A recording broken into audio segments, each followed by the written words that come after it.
Education, शिक्षा, एक ऐसा शब्द जो आपके आने वाले भविष्य की पूरी बुनियाद बनाता है।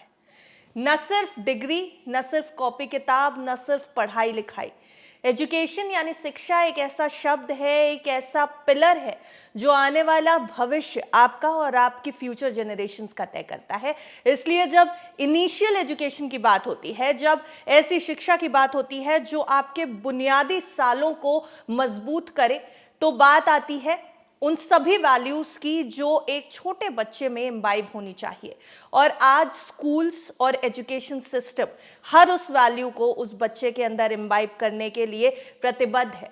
लेकिन एक ऐसा स्कूल है जिसके ग्रुप ने छोटे बच्चों से लेकर के बड़े फाउंडिंग ईयर्स तक उनको ग्रूम करने के लिए ठानी है, उनको बेसिक एजुकेशन से लेकर के समाज में किस तरीके से रहना है और अपने फ्यूचर को किस तरीके से एक ब्राइटफुल एनवायरनमेंट देना है, इसके बारे में भी ठानी है। हम बात कर रहे हैं सैनफोर्ड ग्रुप ऑफ स्कूल्स की, जिसके फाउंडर के साथ हम इस समय यहाँ पर मौजूद हैं। सर, बहुत स्वागत है आपका। Thank you so much. Doctor S के राठौर, आप एक ऐसी फील्ड में हैं, एक ऐसी इंडस्ट्री में हैं जो सिर्फ और सिर्फ देश के बच्चों को बढ़ा नहीं रही, देश का भविष्य बना रही है। क्योंकि जहां से इसकी शुरुआत होती है और जहां पे इसका अंत होता है, वो सभी साल बहुत इंपॉर्टेंट होते हैं आगे चल के एक देश का फ्यूचर बनाने के लिए। इस जर्नी की शुरुआत आपसे जानना चाहूंगी, लेकिन सबसे पहले आपसे ये बात करना चाहूंगी कि एजुकेशन क्यों, आपके इनिशियल ईयर्स कैसे रहे, कैसे इस फील्ड में आए, सब कुछ आप हमें अपने बारे में बताएं। सबसे पहले तो मैं आपका बहुत बहुत धन्यवाद कहना चाहूँगा कि आपने अपना समय निकाल कर और मेरे से बात करने के लिए आप लोग आए हैं। तो अगर मैं बात करूँ कि एजुकेशन फील्ड ही क्यों, तो शुरुआत मेरी एजुकेशन फील्ड में नहीं हुई थी। मैं पहले एक कंप्यूटर इंजीनियर होता था और देश की एक नामी कंपनी में मैंने 4.5 साल तक अपनी सेवाएं दी। बट स्कूल शुरू करना है, स्कूल खोलना है, बच्चों को शिक्षित करना है, कुछ नया मॉडल लेकर आना है, ये मेरे मन में बचपन से था। और वो इसलिए था क्योंकि जिस बैकग्राउंड से मैं आता हूँ, वहाँ से मुझे ये समझ में आया कि एक शिक्षा ही ऐसा एक ऐसी चीज़ है जो कि मेरे भविष्य को बदला है तो बाकी सबके भविष्य को बदल सकती है। तो मेरे फादर मदर, जो मेरे माता पिता, एजुकेटेड नहीं थे। हम यूपी के गांव से बिलोंग करते हैं। तो मेरी मम्मी कभी स्कूल नहीं गई, मेरे पिताजी केवल प्राइमरी तक पढ़े थे। लेकिन उन्होंने ऐसा सोचा कि मैं अपने बच्चे को हाईएस्ट एजुकेशन दूंगा। तो जब एजुकेशन मेरी लाइफ में आई तो उससे मेरे लिए रास्ते खुलते चले गए और देश की नामी आईटी कंपनी में मुझे जॉब मिला। उस जॉब से जो मैंने पैसा कमाया और उसमें से जो सेविंग की, फिर मैंने सोचा कि अब एक छोटा सा स्कूल शुरू करते हैं। क्योंकि जब बड़ा स्कूल शुरू करना होता है तो बहुत पैसा चाहिए जी, है ना। लेकिन जब प्ले स्कूल शुरू करना है तो फिर उतना इन्वेस्टमेंट नहीं चाहिए होता। तो जब मैंने ऐसा सोचा कि एक स्कूल शुरू करते हैं, तो उस टाइम प्ले स्कूल का कल्चर इंडिया में नहीं था। आज 25 साल से ज़्यादा हो गए हमें इस फील्ड में। तो सन 2000 में पहला प्ले स्कूल हमने शुरू किया और धीरे धीरे बढ़ते बढ़ते अभी हमारे 250 से ज़्यादा play school, primary school, 10+2 school देश में चल रहे हैं। जी। आपने कहा कि जब एक प्ले स्कूल शुरू करना होता है तो बहुत ज़्यादा इन्वेस्टमेंट नहीं चाहिए। बहुत ज़्यादा इन्वेस्टमेंट मुझे ऐसा लगता है फाइनेंशियली नहीं चाहिए होती होगी, पर छोटे बच्चों को एक प्ले स्कूल में लेकर के आना, उनको वो बेसिक एजुकेशन देना जिसके बाद वो शायद समाज में आगे ग्रो करने के लिए आगे बढ़ते हैं, ये जर्नी डिफिकल्ट होती है, काफ़ी डिफिकल्ट होती है। छोटे बच्चों के साथ डील करना बहुत डिफिकल्ट होता है और प्ले स्कूल के बच्चों के साथ। ये डिसीजन क्यों? मैं आपको बताता हूँ, जब हमने पहला प्ले स्कूल शुरू किया, हमने 1999 में प्लानिंग शुरू की और 2000 में हमने शुरू किया। तो बच्चों तक तो बात बाद में आएगी, पहले पेरेंट्स को कन्विंस करना बड़ा मुश्किल था कि क्यों वो अपने 2.5 साल के, 3 साल के या 2 साल के बच्चे को स्कूल भेजें, फॉर्मल सेटअप में भेजें बेसिकली। क्योंकि 25 साल पहले ये कॉन्सेप्ट उतना पॉपुलर नहीं था। केवल कुछ जो अच्छे एरियाज थे, जहाँ पर हाईली पेड लोग रहते थे, वहाँ कुछ प्ले स्कूल्स हुआ करते थे। तो पेरेंट्स को नोएडा में हमने पहला प्ले स्कूल शुरू किया और it was very difficult to convince them. तो हमें फर्स्ट ईयर में बहुत मुश्किल हुआ। पूरे साल में हमारे पास केवल 18 बच्चे हुए थे और उन 18 बच्चों पे हमने इतना काम किया और उसके बाद हमने RW से बात करके अपने स्कूल के दरवाजे खोल दिए। दोपहर के बाद सोसाइटी के बच्चे आए, RW के बच्चे आए, हमारे स्कूल में आके खेलें, पेरेंट्स के साथ आएँ, पेरेंट्स एक्सपीरियंस करें। पेरेंट्स को तब समझना शुरू हुआ कि क्यों प्ले स्कूल में भेजना चाहिए बच्चे को।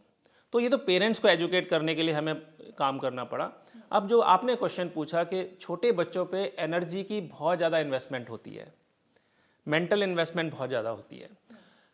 जो हमारे स्कूलों में बच्चे आते हैं, प्ले स्कूल्स में खासकर, वो खुद कुछ नहीं करते हैं, सब कुछ हमें करना होता है, हमारी टीचर्स को करना होता है। तो पहले तो पेशेंस बहुत इंपॉर्टेंट है। इस काम को करने के लिए आप अपने बच्चे को जितना समय देते हैं, अपने बच्चे को जिस तरह से हैंडल करते हैं, उससे ज़्यादा अच्छे से आपको अपने स्कूल के बच्चों को करना होता है। तो ये बहुत इम्पॉर्टेंट है समझना कि एक बच्चे को क्या नीड है, उसकी नीड क्या है, कब उसको प्यास लग सकती है, कब उसको वॉशरूम जाना है, कब उसको भूख लगी होगी। तो ये समझना बहुत ज़रूरी है। बहुत सारे बच्चे हमारे पास ऐसे आते हैं, या अभी क्योंकि वर्किंग कपल्स बढ़ते जा रहे हैं, तो अभी बहुत सारे बच्चे तो बहुत अर्ली एज में आ जाते हैं, लेस दैन 2 ईयर्स। तो उस एज के बच्चे बहुत सारी चीज़ें एक्सप्रेस नहीं कर पाते हैं, तो हम ही समझते हैं उसको कि ये क्या चाहेगा। तो जब बच्चा बोल भी नहीं पा रहा है, तब खाली उसकी एक्टिविटीज़ से, उसके एक्सप्रेशन से समझ के उसकी नीड को पूरा करना, ये हमारे टीचर्स का रोल होता है। और इसके लिए ट्रेनिंग चाहिए, टीचर्स की training is very very important. तो हमारे स्कूलों में जो टीचर्स होती हैं, वो सबसे पहले तो जब उनको हम सेलेक्ट करते हैं, तो सबसे पहले तो ये देखा जाता है कि उनकी पेशेंस लेवल क्या है, how patient they are, whether they would be able to handle the situation or not। तो ये बहुत इम्पॉर्टेंट है। उसके अलावा जब हम बात करते हैं कि उनको क्या सिखाना है, हम पढ़ाते नहीं हैं बच्चे को, प्ले स्कूल्स में हम पढ़ाते नहीं हैं, हम उनको सिखाते हैं। तो हर छोटी चीज़ हम सिखाते हैं। उनको टॉयलेट ट्रेनिंग करनी होती है, उनको बैठना सिखाना है, उनको ईटिंग हैबिट डेवलप करनी है, उनको फ्री हैंड से कैसे कुछ भी ड्रॉ करना है, because they are not able initially, तो वो नहीं कुछ भी शेप बना पाएंगे, लेकिन वो free hand, we give them free hand कि ठीक है, whatever you wanted to do, draw it. उनका इंटरेस्ट डेवलप करना, उनको बहुत सारे एजुकेशनल टॉयज़ तो घर में भी होते हैं। आज की डेट में पेरेंट्स बहुत सारे टॉयज़ लेकर आते हैं अपने बच्चों के लिए, लेकिन एजुकेशनल टॉयज़ जिससे कि बच्चों को कुछ सीखने को मिले, बहुत सारे रोल प्ले मॉडल्स, लाइक आज पेरेंट्स के पास समय नहीं है, मेट्रोज़ की लाइफ तो इतनी बिजी हो गई है कि समय नहीं होता है, अर्ली मॉर्निंग निकलना है, लेट इवनिंग आना है, तो बच्चे को वो 1-2 घंटे दे पाते हैं ठीक से, या वीकेंड दे पाते हैं। तो बच्चे को पहले क्या होता था, पहले जब हमारे केस में मेरी वाइफ जब किचन में काम कर रही होती थी, तो मेरे छोटे बच्चे को वो स्लैब पे बिठा लेती थी और उससे बातें करती रहती थी। अभी तो ऐसा होता नहीं है। तो बहुत सारी चीज़ें हैं जो हमने स्कूल में इस तरह के रोल प्ले मॉडल्स बनाए हुए हैं। वहाँ किचन भी बनाई हुई है, बच्चे को हम वहाँ पे हम बताते हैं यहाँ क्या होता है, वहाँ बेडरूम भी बनाया हुआ है, वहाँ ड्राइंग रूम भी बनाया, पूरा घर का कॉन्सेप्ट भी समझाते हैं हम उनको। तो ये बहुत ही इम्पॉर्टेंट है कि बच्चे की क्यूरियोसिटी को डेवलप करके और उसको कैटर किया जाए। तो ये इन्वेस्टमेंट होती है, जो फाइनेंशियल इन्वेस्टमेंट है, जो आपने कहा कि फाइनेंशियल इन्वेस्टमेंट तो हो सकता है कम हो, बट इस तरह की इन्वेस्टमेंट, और ये ऑनगोइंग इन्वेस्टमेंट है। इसमें आप कुछ रोल प्ले मॉडल जो आज हमने इजाद किए, वो ऐसा नहीं कि वो हमेशा वही चलते रहेंगे। समय समय पर नीड बदलती रहती है, बहुत सारी रिसर्च होती हैं, उस रिसर्च के बेसिस पर बहुत सारी चीज़ें निकल के आती हैं, जिससे कि हम अपनी चीज़ों को अपग्रेड करते रहते हैं। जी सर, एक वर्ड यूज़ किया आपने, क्यूरियोसिटी। यहाँ पे मैं थोड़ी क्यूरियस हूँ। हम ज़िंदगी में कुछ भी करते हैं, हम कोई स्टार्टअप स्टार्ट करते हैं या ज़िंदगी में कुछ भी करना चाहते हैं, उसके पीछे हमेशा एक प्रेरणा होती है, एक कॉन्सेप्ट होता है कि हम ये क्यों करना चाहते हैं। मैं आपसे बेसिकली ये जानना चाहती हूँ कि एजुकेशन, जैसे मैंने आपसे शुरुआत में कहा कि एजुकेशन में क्यों आए, किस लिए आए, कोई एक पीछे का विजुअलाइजेशन रहा होगा कि मैं एजुकेशन में ये करना चाहता हूँ, ये बदलना चाहता हूँ। क्या कुछ ऐसा देखा कि जब मेरी एजुकेशन थी तो ये कमी रह गई, या अब जो एजुकेशन आ रही है वो शायद वैसी नहीं है जैसी हमारी एजुकेशन थी? क्या कॉन्सेप्ट था इस सोच के पीछे का? देखिए, जब 25 साल पहले पहला प्ले स्कूल शुरू किया, तब तो मन में यही था कि कुछ छोटे बच्चों के लिए ऐसा शिक्षा प्रणाली बना पाएँ हम, क्योंकि हमारे देश में प्ले स्कूल का कॉन्सेप्ट नहीं था। हमारे देश में 5 साल की एज से बच्चे को फॉर्मल एजुकेशन में क्लास 1 में जाना होता था। जी। उससे पहले बच्चे घर पे रहते थे या वो नेबरहुड आंटी के घर पे जाते थे कि कुछ कोई पड़ोस में आंटी है जो फ्री है, एजुकेटेड है, थोड़ी देर के लिए बच्चों को बुलाया, कुछ ट्यूशन टाइप उनको कराया। लेकिन कुछ भी स्ट्रक्चर्ड करिकुलम नहीं था, स्ट्रक्चर्ड प्ले नहीं था। तो जब हम प्ले की बात करते हैं तो एक तो फ्री प्ले होता है और एक स्ट्रक्चर्ड प्ले होता है, जो कि बच्चे को नहीं पता होता कि ये स्ट्रक्चर्ड है, लेकिन वो उससे सीखता जाता है, कुछ कुछ नई चीज़ डेली सीख रहा है। तो जब हमने सोचा, जब मेरे बच्चे छोटे थे तो हमारे आसपास कोई इस तरह का स्कूल नहीं था। वो कभी प्ले स्कूल नहीं गए, वो सीधा नर्सरी में फॉर्मल स्कूल में गए। मैं जब पढ़ने गया तो हमारे टाइम पर तो प्राइवेट स्कूल्स भी नहीं होते थे, गवर्नमेंट स्कूल, गवर्नमेंट यूनिवर्सिटी के हम प्रोडक्ट हैं। जब मेरी बेटी स्कूल जाना शुरू की, बेटी बड़ी थी, जब स्कूल जाना शुरू की तो वो स्कूल जाने के लिए बहुत परेशान करती थी। मुझे लगता है 1-2 महीने लगे होंगे हमें उसको सेट करने के लिए। फिर जब बेटा जाना शुरू हुआ तो उसको भी ऐसे ही हमें सेट करने में टाइम लगा हो। तो एक दिन मैं ऐसे ही अपने पापा मम्मी के साथ बैठ के बात कर रहा था कि ये बच्चे तो परेशान बहुत करते हैं, जाते ही नहीं हैं स्कूल। तो पापा ने कहा, बेटा आप भी नहीं जाते थे, आप भी ऐसे ही रोते थे, बड़ा मुश्किल हुआ था हम लोगों को भी। Then I asked my wife कि भाई तुम भी परेशान करती थी कि अपने मम्मी पापा को स्कूल जाने में? तो सी सेड कि हाँ, स्कूल जाना किसको अच्छा लगता है।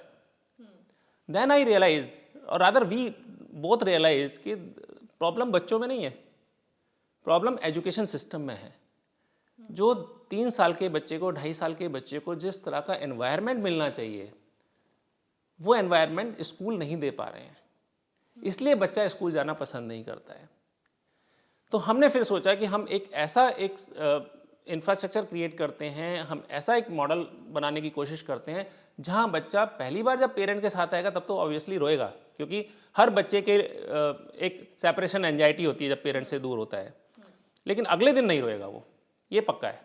और फिर कुछ दिन बाद वो अपनी मदर या फादर जो भी लेने आएंगे छुट्टी के टाइम पर, वो बोलेगा मुझे अभी नहीं जाना है स्कूल और खेलना है स्कूल में।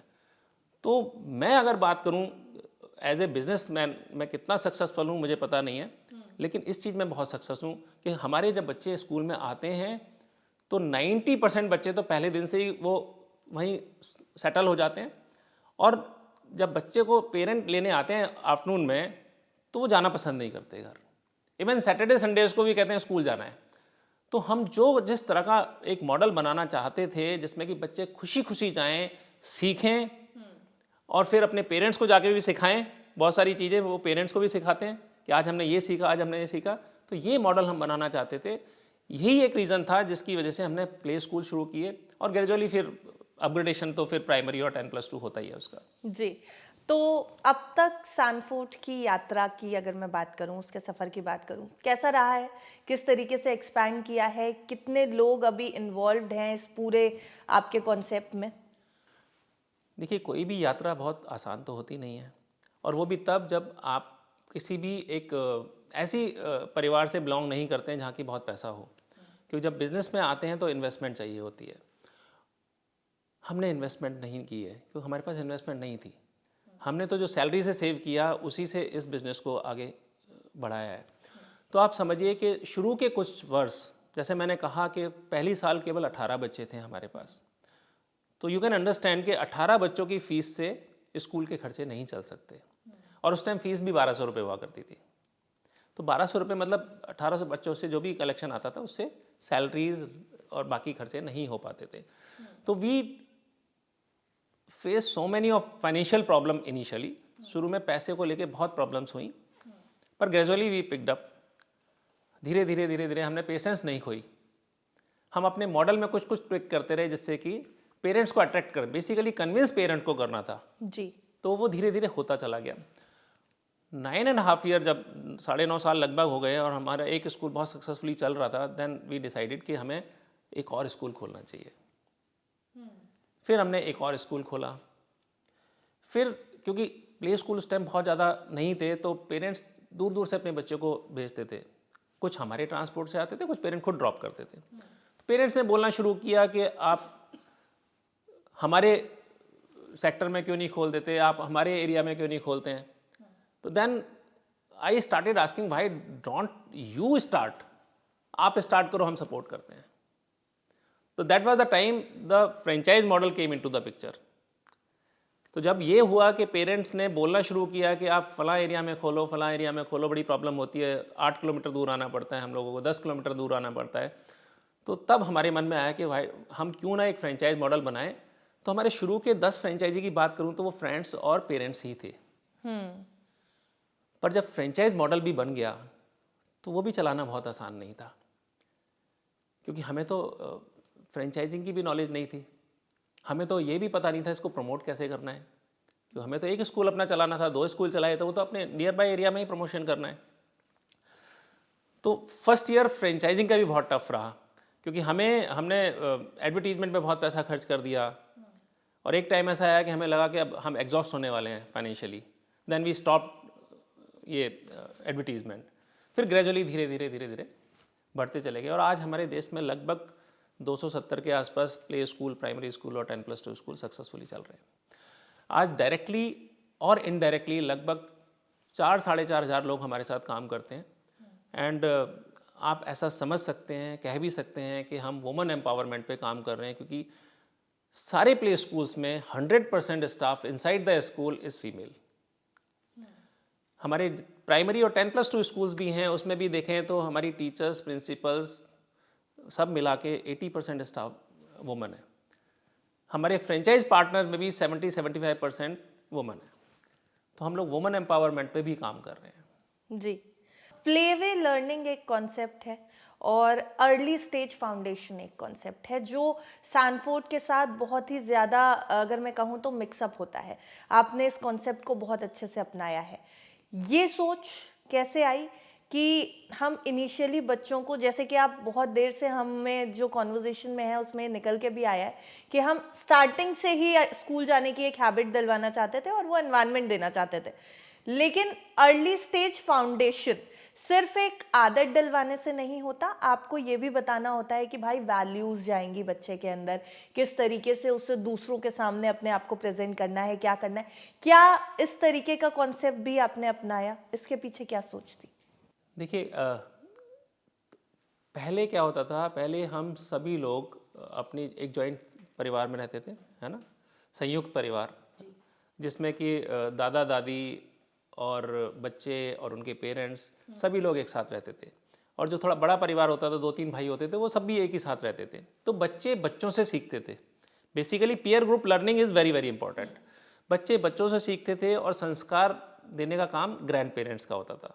ग्रैंड पेरेंट्स अपने ग्रैंड चिल्ड्रन के साथ समय बिताते थे, उनको बेड टाइम स्टोरीज सुनाते थे, अपने एक्सपीरियंस से बहुत सारी स्टोरीज बना बना के सुनाते थे। तो बच्चों को गुड मॉर्निंग, गुड आफ्टरनून कहना सिखाना नहीं पड़ता था।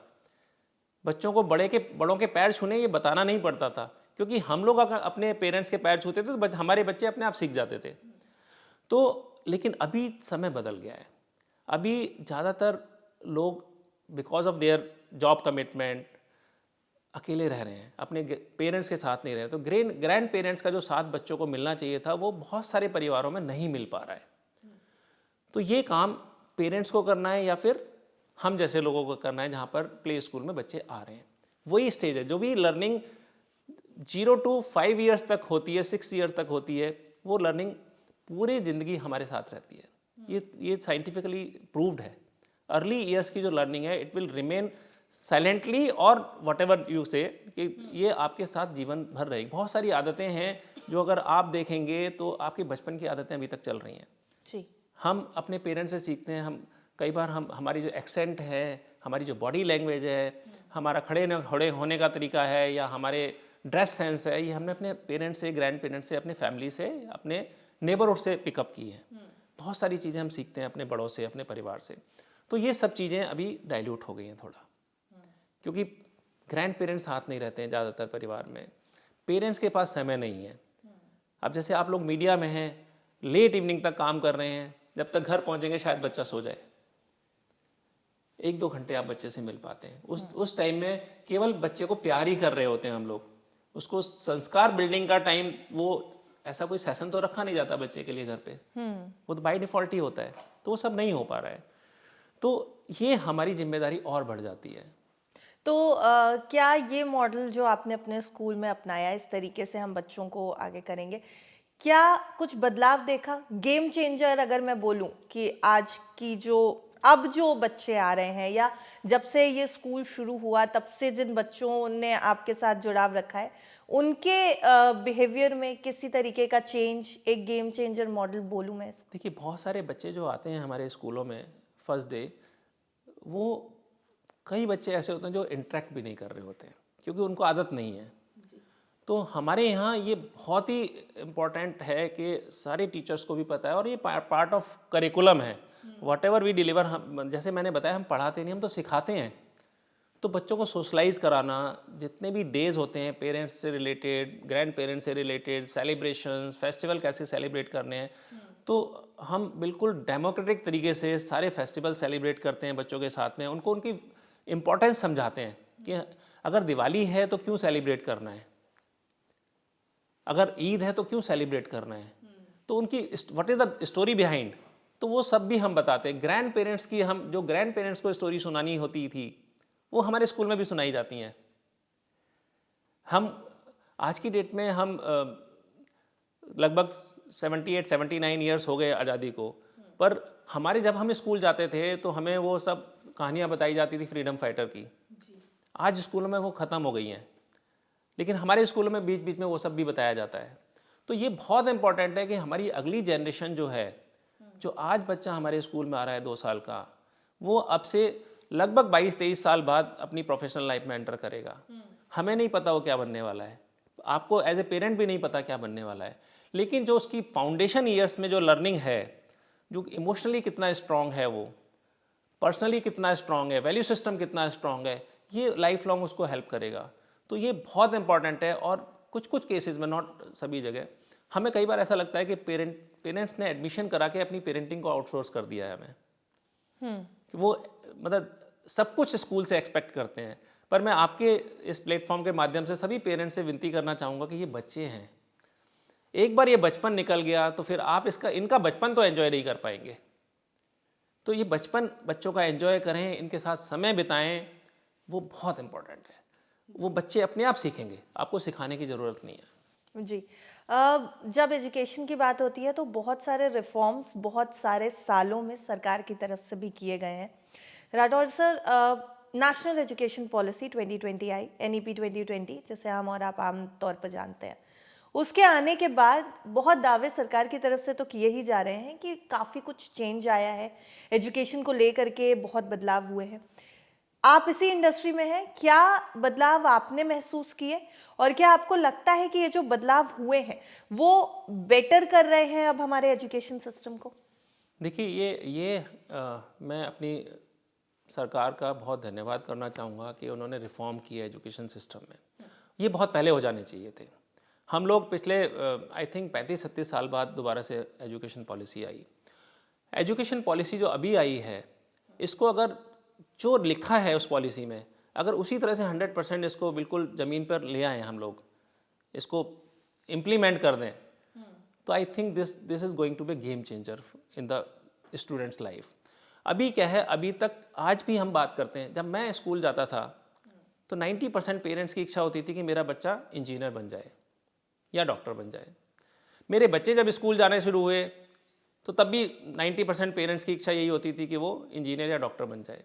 दुर्भाग्य ये है कि आज के पेरेंट्स भी यही बोलते हैं कि हमारा बच्चा जो है वो इंजीनियर बन जाए।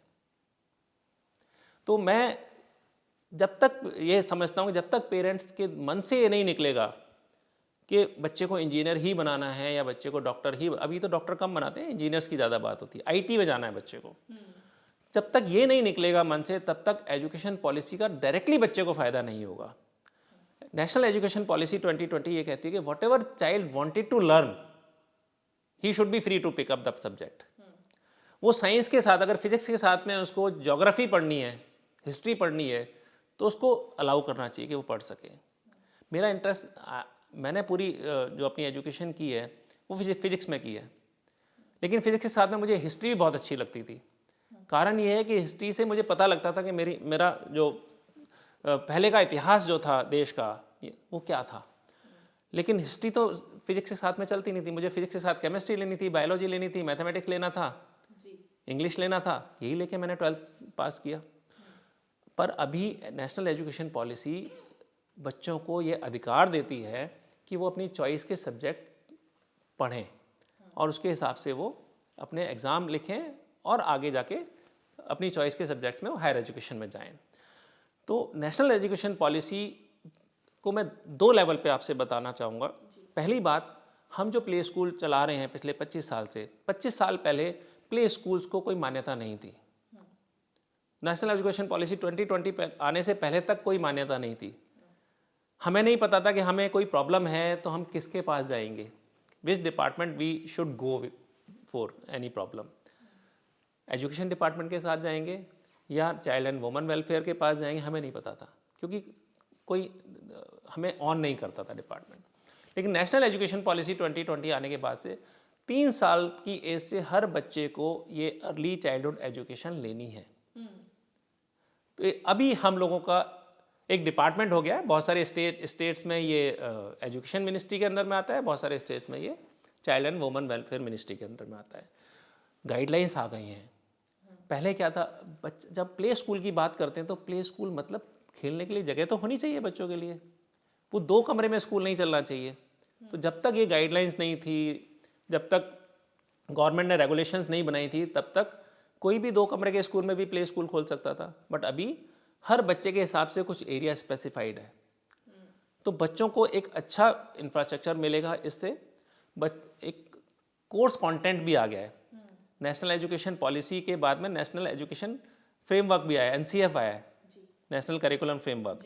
तो जो फ्रेमवर्क आ गया है, पहले कोई फ्रेमवर्क अर्ली एजुकेशन के लिए नहीं होता था, अभी वो फ्रेमवर्क है। हमने यूके कॉन्सेप्ट अडॉप्ट किया था क्योंकि इंडिया का कोई सिस्टम ही नहीं था प्ले स्कूल का, but now we have the system. जब हम 10+2 में जाते हैं तो वहाँ पर बच्चे को चॉइस है सब्जेक्ट चूज़ करने की। अभी नेशनल एजुकेशन पॉलिसी के बाद में बहुत सारे सब्जेक्ट्स आप एंटरप्रेन्योरशिप पे पढ़ सकते हैं। आप वोकेशनल कोर्सेज बहुत सारे स्कूल चला रहे हैं, तो वो भी पहले CBSE ये सब चीज़ें नहीं एक्सेप्ट करता था।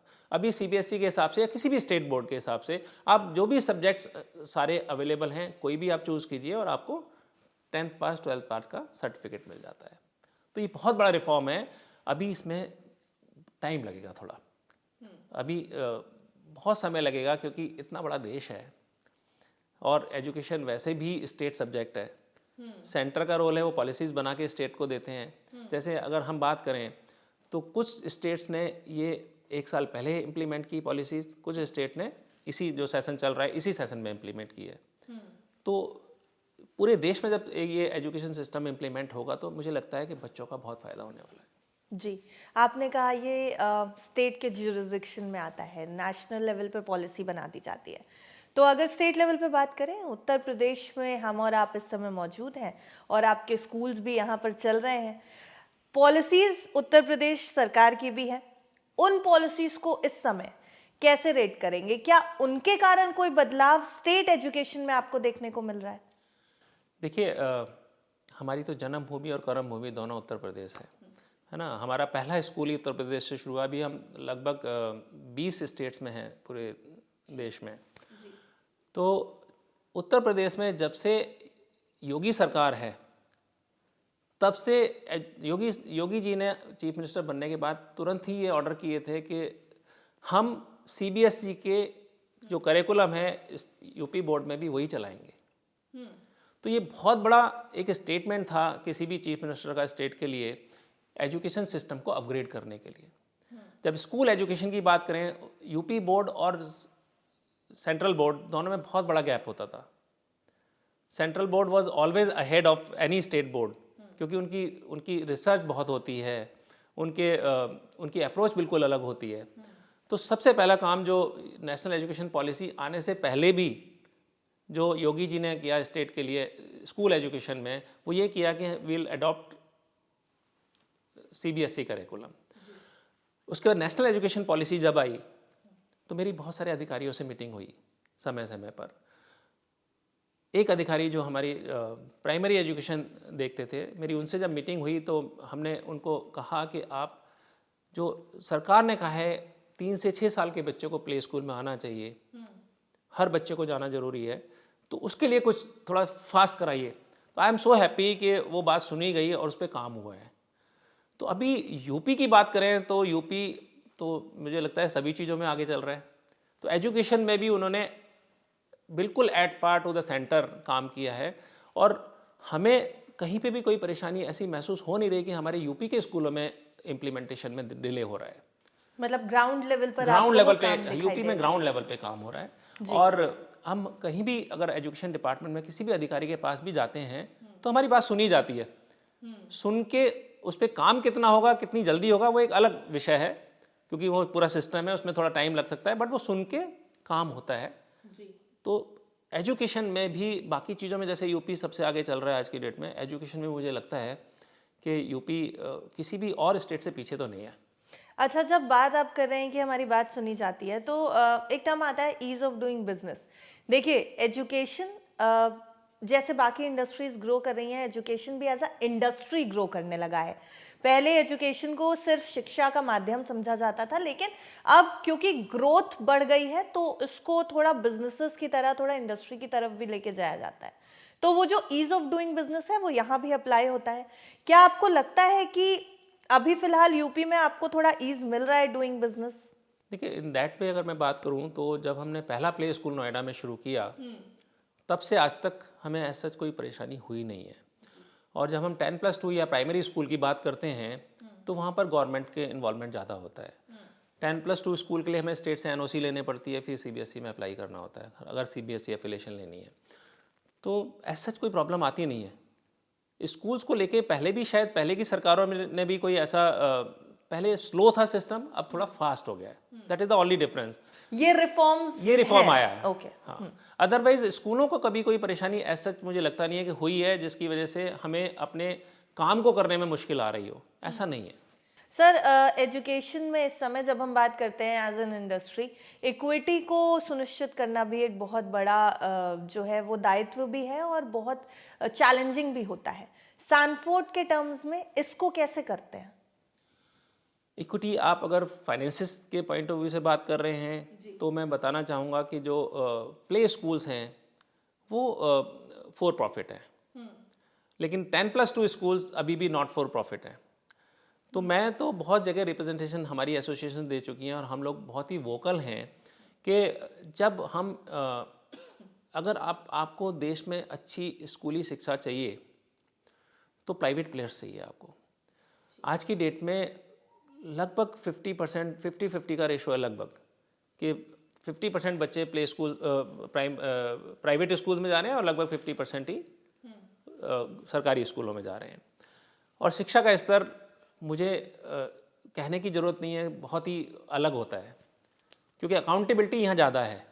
हम अगर अच्छी एजुकेशन नहीं देंगे, अच्छे रिजल्ट्स नहीं देंगे तो हमें नेक्स्ट ईयर एडमिशन्स नहीं मिलेंगे। एडमिशन तो मिलेंगे नहीं, बच्चे विड्रॉ भी हो जाएंगे। तो हर स्कूल का, वो जिस भी लेवल का स्कूल हो, प्राइवेट स्कूल, उसकी ये मोरल और हर तरह की ड्यूटी बनती है कि वो अच्छी शिक्षा दे। अब जब इन्वेस्टमेंट की बात आती है तो प्ले स्कूल से ओके, प्ले स्कूल में इक्विटी का कोई प्रॉब्लम नहीं है। बहुत सारे लोग हमें अप्रोच करते हैं, बट हमारी कंपनी अभी भी बूट स्ट्रैप है। हमने आज तक कोई इक्विटी नहीं ली है, सेल की है, हमने कोई इन्वेस्टमेंट नहीं ली है, क्योंकि हमें ज़रूरत महसूस नहीं हुई। लेकिन जब हम बात करते हैं 10+2 स्कूल की, हमारा एक स्कूल है, अब हमें मल्टीप्लाई करने तो पैसा चाहिए। We don't have that much of money. अगर हम चाहते हैं कि हर शहर में जाके, यूपी के हर शहर में जाके, बड़े शहर में या छोटे शहर में जाके एक अच्छा स्कूल बनाएं, तो आज की डेट में अच्छा स्कूल के लिए बहुत पैसा चाहिए। वो पैसा इक्विटी से ही आ सकता है, और इक्विटी तभी आ सकती है जब वो फॉर प्रॉफिट हो। तो जब तक सरकारें इस चीज़ पर ध्यान नहीं देंगी कि अच्छी शिक्षा प्राइवेट प्लेयर्स दे रहे हैं तो उनका साथ दें और इसको फॉर प्रॉफिट करें, सो दैट हम लोग इक्विटी लाने में सफल हो पाएँ और ज़्यादा से ज़्यादा अच्छे स्कूल पूरे प्रदेश में और उसके बाद देश में खोल पाएँ। तो इक्विटी अभी 10+2 के लिए नहीं मिलती है। जी।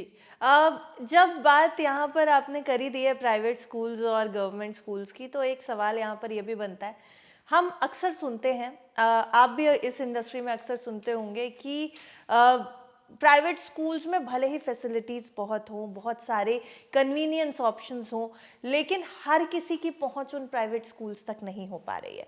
बहुत आपने 50-50 का रेशो बताया, अगर मैं कहूं कि 60-40 का रेशो होगा तो शायद गलत नहीं होगा, क्योंकि 60% ऐसे बच्चे हैं अभी भी समाज में जो गवर्नमेंट स्कूल्स की तरफ जा रहे हैं, ऑल्दो हो सकता है उनका इंक्लिनेशन हो कि हम भी प्राइवेट स्कूल्स में पढ़ें।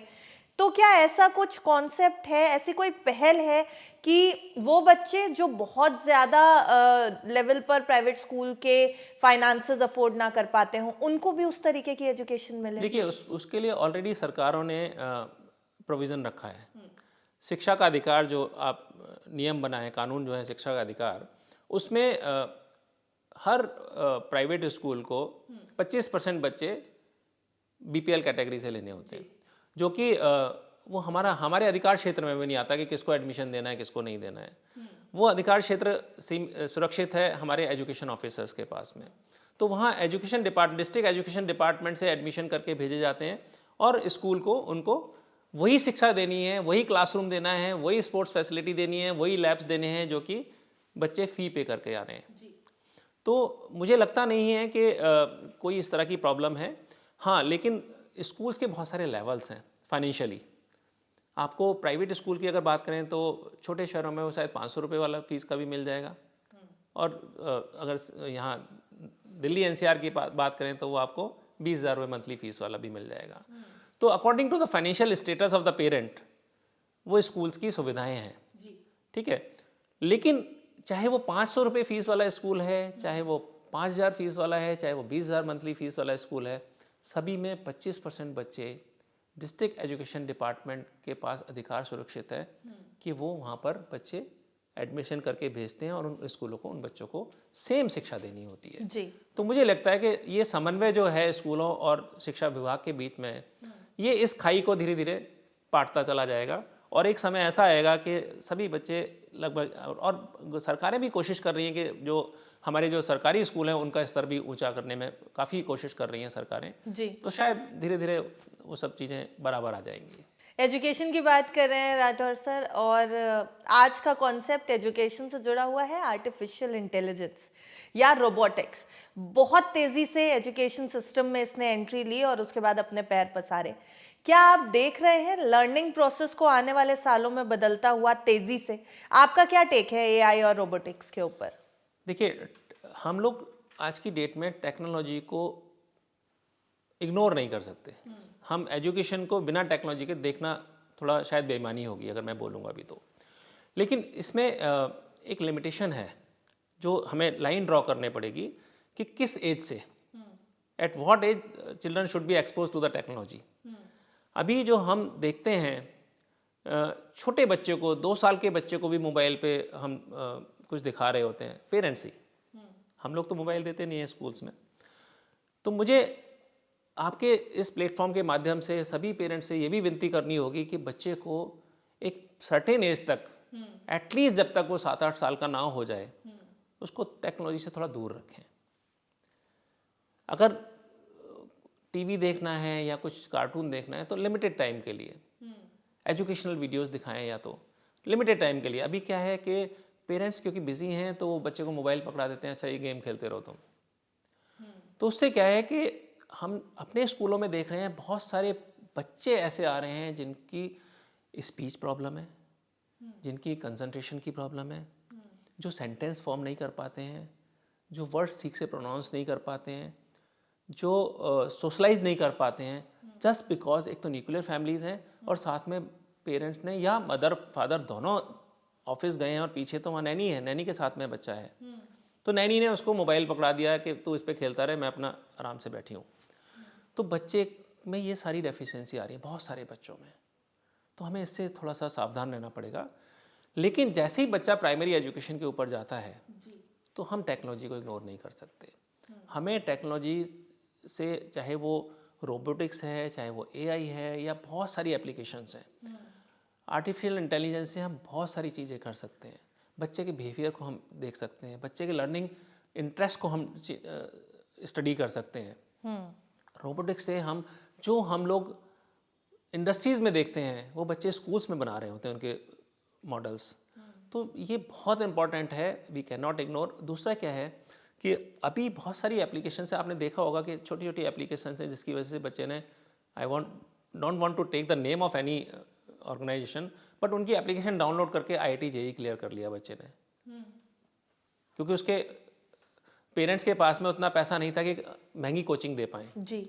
लेकिन बच्चे ने वो एप्लीकेशन डाउनलोड की और बहुत नॉमिनल फीस पे पूरी साल उस एप्लीकेशन से पढ़ाई की, और because now every application has become AI based, तो बच्चे के वो लर्निंग पैटर्न समझ के उसी हिसाब से उनके इंटेलिजेंस को समझ के वो क्वेश्चन पेपर तैयार करता है एप्लीकेशन। तो बहुत सारे एडवांटेजेस हैं। डिसएडवांटेज वही है कि अगर आप अर्ली एज में बच्चे के हाथ में अगर टेक्नोलॉजी दे देंगे तो बच्चे का जो डेवलपमेंट है वो उस लेवल का नहीं हो पाएगा।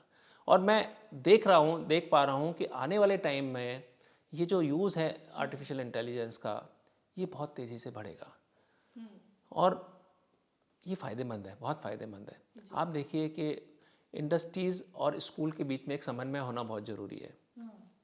अभी प्रॉब्लम, ये भी एक प्रॉब्लम है, शायद आपके मन में ये क्वेश्चन ना हो कि ये भी एक प्रॉब्लम है कि जब बच्चा 12th पास करके निकलता है, तो जैसे मैंने कहा कि आज भी पेरेंट कहते हैं IIT JEE की तैयारी कराओ इसको, वो इसीलिए कि उनको पता नहीं है इंडस्ट्री को क्या चाहिए। क्योंकि इंडस्ट्री और स्कूल के बीच में समन्वय नहीं है, स्कूल और यूनिवर्सिटी के बीच में समन्वय नहीं है, इंडस्ट्री और यूनिवर्सिटी के बीच में नहीं है। तो इंडस्ट्री को पता है कि मुझे क्या चाहिए, लेकिन वो यूनिवर्सिटी से हम नहीं मांग रहे हैं उस तरह का प्रोडक्ट। यूनिवर्सिटी को पता है कि हमें जब 12th पास करके बच्चा है क्या सब्जेक्ट पढ़ के आए जो कि हम उसको इंडस्ट्री के लिए प्रिपेयर कर सकें, वो वाले कोर्स करा सकें। तो ये starting from the technology to the school to the university to the industry, सब मिलके काम करेंगे तो शायद एक अच्छा और शिक्षित और एम्प्लॉयबल भारत बन पाएगा। जी। और जब भारत की बात करते हैं तो पहले तो स्टेट्स को विकसित होना ज़रूरी है। तो ये जो विकसित यूपी का सपना है, जो राज्य सरकार का, जो सरकार जिसके लिए पॉलिसीज़ बना के बड़े-बड़े दावे करती है, इस विकसित यूपी के विज़न को अगर हम एजुकेशन के नज़रिए से देखें, तो क्या है कुछ ऐसा जो बदलने की ज़रूरत है, जो रिफ़ॉर्म्स लाने की ज़रूरत है, या किन कदमों को प्राथमिकता बेसिकली देनी चाहिए? देखिए, मुझे लगता है कि पिछले 10-15 साल में, है ना, मैं सारा क्रेडिट एक ही सरकार को नहीं देना चाहूँगा, बिल्कुल। सभी सरकारों ने काम किया है। 25 साल से तो हम ही यूपी में काम कर रहे हैं। यूपी से निकल कर ही, मतलब I can say I am the only biggest brand of UP in education. Sanford सबसे बड़ा एक ब्रांड है जो यूपी से शुरू होकर पूरे देश में फैला है। तो यहाँ माहौल मिला है तभी फैले हैं, 25 साल पहले से मिलना शुरू हुआ है वो। लेकिन अभी पिछले 8-10 साल में ये माहौल और अच्छा हुआ है। अभी अवेयरनेस बढ़ गई है पेरेंट्स के बीच में, एस्पायरेशन बढ़ गई है, क्योंकि लोगों की जब इंडस्ट्रीज आनी शुरू हुई हैं, जब यहाँ लॉ एंड ऑर्डर अच्छा हुआ है, जब यहाँ पर रोड इंफ्रास्ट्रक्चर अच्छी हो गई है, तो लोगों को रोज़गार मिलने शुरू हो गए हैं, लोगों की इनकम बढ़ गई है। इवन किसान भी अपनी फसल को वो दिल्ली तक लेकर आ पा रहा है। तो जब इनकम बढ़ती है तो सबसे पहला खर्चा पेरेंट कहाँ करते हैं? एजुकेशन पे बच्चे की, है ना। हम सभी लोग बोलते हैं, हम तो बच्चे से बोलते हैं तेरे लिए तो कमा रहे हैं।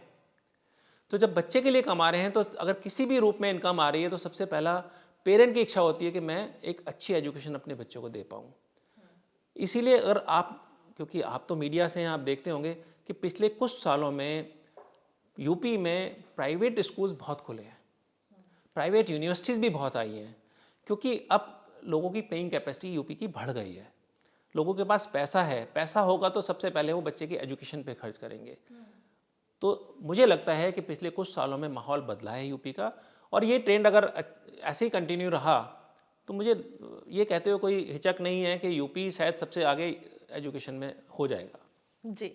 अगर ऐसे में कंक्लूड करना चाहूँ तो आपसे इतनी सारी बातें जो हमने की, उसके बाद एक सवाल ज़रूर बनता है कि आपके मन में बहुत सारे इमोशंस भी हैं बच्चों की एजुकेशन को लेकर के, बहुत सारी चीज़ें आपने इस इंडस्ट्री में देखी। तो सैनफोर्ड का आगे के 5 से 10 साल का विजन क्या देख रहे हैं, और क्या इसको लेकर के सरकार के सामने कुछ सुझाव या कुछ मुख्य मांगे रखना चाहेंगे? देखिए, सैनफोर्ड का विज़न तो बहुत क्लियर है कि मेरा जब पहला प्ले स्कूल भी शुरू किया था मैंने, तो तब तो ये नहीं पता था कि कहाँ तक जाएंगे हम लोग। तब तो ये था 1-2 स्कूल चलाएंगे आसपास, लेकिन जब एक्सपेंशन शुरू किया तो पहले दिन से बहुत क्लियर था कि मुझे देश के हर छोटे से छोटे जगह पर अपने स्कूल्स खोलने हैं। और ये इस रास्ते पे हमने अब से 7-8 साल पहले काम करना शुरू कर दिया था, पैंडेमिक से पहले ही। तो अगर हम बात करें कि छोटी से छोटी जगह में हमारे स्कूल ऐसी जगह में भी है जो शहर नहीं है, गांव में भी हमारे स्कूल्स हैं। तो लास्ट माइल जो है, जब हम लास्ट माइल कनेक्टिविटी की बात करते हैं तो कनेक्टिविटी एजुकेशन में भी होनी चाहिए। तो last mile connectivity in education we can say is the village. जब गांव का बच्चे को वही शिक्षा मिलेगी जो यहाँ नोएडा के बच्चे को मिल रही है, दिल्ली के बच्चे को, बॉम्बे के बच्चे को मिल रही है, तभी इक्वलिटी हो पाएगी। तो मेरा विज़न बहुत क्लियर है। अगले 5 साल में अभी मैंने एक अलग से टीम बना रखी है जो केवल छोटी जगहों पे जाके एक्सपेंशन करें। तो वहाँ जितने भी लोग जो एंटरप्रेन्योर्स हमारे साथ जुड़ते हैं, स्कूल खोलते हैं हमारा फ्रेंचाइजी लेके, हमको यही बताते हैं कि रिटर्न ऑन इन्वेस्टमेंट, तो रिटर्न ऑन इन्वेस्टमेंट केवल पैसे के रूप में नहीं होती है एजुकेशन में। रिटर्न ऑन इन्वेस्टमेंट आपके सामाजिक स्तर बढ़ने के रूप में भी होती है। तो ये एक ऐसा प्रोफेशन है जो आपको रिकॉग्निशन देगा, साथ में आपको कुछ इनकम भी देगा। तो आप स्कूल खोलिए, अच्छा स्कूल खोलिए। तो अभी भी हम जब जाते हैं, आप यहाँ से, हम लोग नोएडा में बैठे हैं, यहाँ से आप ज़्यादा दूर नहीं बोलूँगा, 50, 60, 70 किलोमीटर दूर यूपी में अंदर चले जाएँ किसी गांव में, तो अभी भी वहाँ शिक्षा की पोजीशन बहुत अच्छी नहीं है। तो मेरा अगले 5 से 10 साल का टारगेट यही है कि हम पहले यूपी के हर गांव तक पहुँचें और फिर देश के हर गांव तक पहुँचें।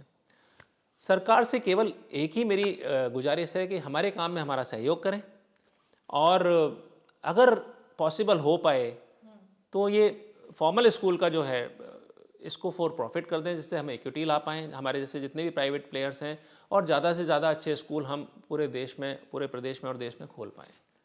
जी, मुझे लगता है कि आपका ये जो सुझाव है, क्या पूरे इंडस्ट्री के लिए भी कोई सुझाव है सरकार के लिए कि इंडस्ट्री में किसी चीज़ की ज़रूरत है? नहीं, इंडस्ट्री तो ठीक से काम कर रही है। जैसे हम लोग काम कर रहे हैं, हम बहुत मन से काम करते हैं, बहुत मेहनत से काम करते हैं, ऐसे सभी लोग काम कर रहे हैं। सरकारें भी सहयोग करती हैं। मुझे किसी भी प्रदेश की सरकार से कोई प्रॉब्लम नहीं है। मुझे आज तक कोई प्रॉब्लम महसूस हुई नहीं, इसलिए प्रॉब्लम नहीं है। जी। तो मुझे लगता है कि केवल एक ही ये भी प्रॉब्लम नहीं है, ये भी एक सुझाव ही है कि क्योंकि जब आप मल्टीपल स्कूल खोलने जाएंगे तो आज की डेट में बहुत महंगा हो गया है लैंड खरीदना, फिर उसमें स्कूल सेटअप करना, कंस्ट्रक्शन करना, लैब सेटअप करना, तो it is a very very expensive affair. तो इसके लिए हमें फॉरेन इन्वेस्टमेंट चाहिए। आप फॉर प्रॉफिट करेंगे तो सरकार को उसमें टैक्स भी मिलेगा, तो सरकार को भी रिवेन्यू आएगा। हम लोग भी अच्छी जो शिक्षा देना चाह रहे हैं समाज को, वो हर जगह दे पाएंगे, और जो इन्वेस्टर वो भी आराम से हमारे साथ आएंगे, क्योंकि उन्हें पता है कि मैं जो इन्वेस्ट करूंगा उसमें कुछ रिटर्न आएगा। तो that is the only thing. Otherwise किसी भी सरकार से मुझे लगता नहीं है, जितने भी लोग मेरी तरह एजुकेशन में काम कर रहे हैं उनको कोई प्रॉब्लम होगी। Thank you so much Rathore sir, हमारे साथ आज बैठने के लिए, बातचीत करने के लिए, क्योंकि एजुकेशन और शिक्षा जिसे हम कहते हैं आमतौर पर, बहुत ही बेसिक चीज़ होती है, लेकिन पूरी ज़िंदगी आपकी बनाती है, और यही एजुकेशन आपको एक बेहतर इंसान बनाने में मदद करती है। इसलिए जब आप इनिशियल ईयर्स को बिल्डअप करते हैं तो मुझे लगता है उसके लिए बहुत सारा डेडिकेशन चाहिए होता है, जो नज़र आया आपकी बातों में भी, और जो हमारे व्यूअर्स इसे देखेंगे उन्हें भी समझ में आएगा कि किस तरीके से हमारी एजुकेशन इंडस्ट्री यूपी में काम करे। बहुत बहुत शुक्रिया। Thank you so much, thank you so much. And I believe after watching this podcast many more, बहुत सारे और लोग शिक्षा के क्षेत्र में आगे आएंगे और अपना योगदान देंगे यूपी में शिक्षा के स्तर को ऊपर ले जाने के लिए। जी, थैंक यू।